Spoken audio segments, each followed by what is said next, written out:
পরবর্তী বক্তা মোহাম্মদ শফিকুল ইসলাম, পটুয়াখালী 2। আপনার সময় 3 মিনিট। মাননীয় স্পিকার, আপনাকে ধন্যবাদ। আমি শফিকুল ইসলাম, পটুয়াখালী 2 বাউফল। দুর্নীতি দমন কমিশন বিষয়ে যে কমিশন শিরোনাম 55 যে দাবি, সেখানে 300 টাকা হ্রাস করার যে প্রস্তাব, তার বিষয়ে আমি 2-3টি বিষয় কথা আপনার সামনে উপস্থাপন করতে চাই। এখানে আমরা লক্ষ্য করি আমাদের যে দুর্নীতি দমন কমিশন, এই কমিশনের যে স্বাধীনতা নিশ্চিতকরণ, এ বিষয়ে আসলে আমরা হতাশ। কারণ দীর্ঘদিন থেকে আমরা লক্ষ্য করছি এখানে স্বাধীনতা বলে তাদের কিছু থাকে না, একটা প্রভাব তাদের উপরে বিস্তার করে। চেয়ারম্যান ও কমিশনার নিয়োগ স্বচ্ছ অংশগ্রহণমূলক যে সার্চ কমিটি করার কথা, সেটিও আমরা লক্ষ্য করি না, বরং পছন্দ আলোকে আমাদের চিন্তা, দৃষ্টিভঙ্গি এবং একটা আদর্শকে সামনে রেখে সেখানে তাদেরকে দেওয়া হয়। তদন্ত এবং মামলা পরিচালনার রাজনৈতিক, প্রশাসনিক অন্য কোনো প্রভাবমুক্ত পরিবেশ নিশ্চিত হয় না। সঙ্গত কারণে কমিশনারদের যে জবাবদিহিতা, সেটিও আমরা লক্ষ্য করি না।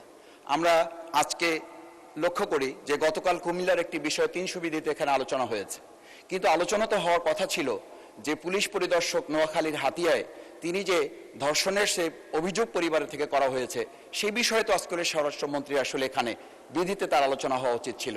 এই যে প্রভাব বিস্তারের এবং নিরপেক্ষতা, নিউট্রালিটির যে আমরা একটা ডিভিশন দেখি, ডিসক্রিমিনেশন দেখি, সেই জায়গা থেকে কিন্তু এটা আমাদের মাঝে এই সংখ্যাটা তৈরি হয়। মাননীয় স্পিকার, আমরা আরেকটা বিষয় আপনার সামনে উল্লেখ করি। কমিশনারদের বিরুদ্ধে অভিযোগ তদন্তের জন্য স্বাধীন অভিযোগ মূল্যায়ন বোর্ড যে গঠন করার কথা, থাকার কথা, সেটির ক্ষেত্রেও আমরা খুবই দুশ্চিন্তা এবং উদ্বিগ্নের মধ্যে থাকি। কারণ এই জায়গায় যেটা বলা হয়ে থাকে যে ছোট ছোট মাছগুলো এই মাকড়সার জালে আটকা পড়ে, পোকামাকড়গুলো আটকা পড়ে, আর বড় বড় রুই কাতলাগুলো এই মাকড়সার জাল ভেদ করে এখান থেকে বেরিয়ে যায়।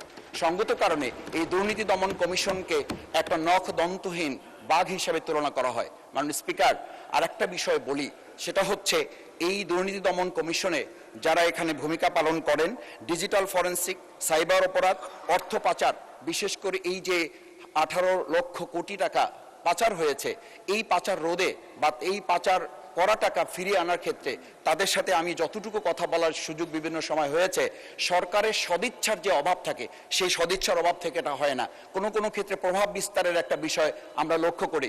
সেই জায়গায় আমি প্রস্তাব করছি উচ্চ পর্যায়ে দুর্নীতির বিরুদ্ধে সমান প্রয়োগ, যে সমান প্রয়োগটা আমাদের করার কথা, রাজনৈতিক ব্যক্তি, সরকারি কর্মকর্তা, ব্যবসায়ী, প্রভাবশালী যে কোনো ব্যক্তির বিরুদ্ধে, বিশেষ করে যদি মিডিয়ার সাথে সম্পৃক্ত কোনো প্রভাবশালী ব্যক্তি হন, তাহলে তার ধারের কাছেও যাওয়ার সুযোগ কখনো কখনো এই দুর্নীতি দমন কমিশনে যারা কাজ করেন তাদের হয় না।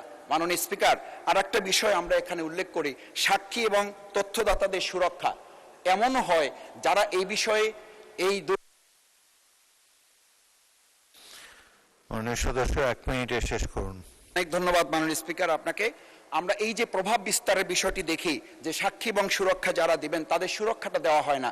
সঙ্গত কারণে প্রভাব বিস্তার করার যে একটা বলয় আমরা লক্ষ্য করি।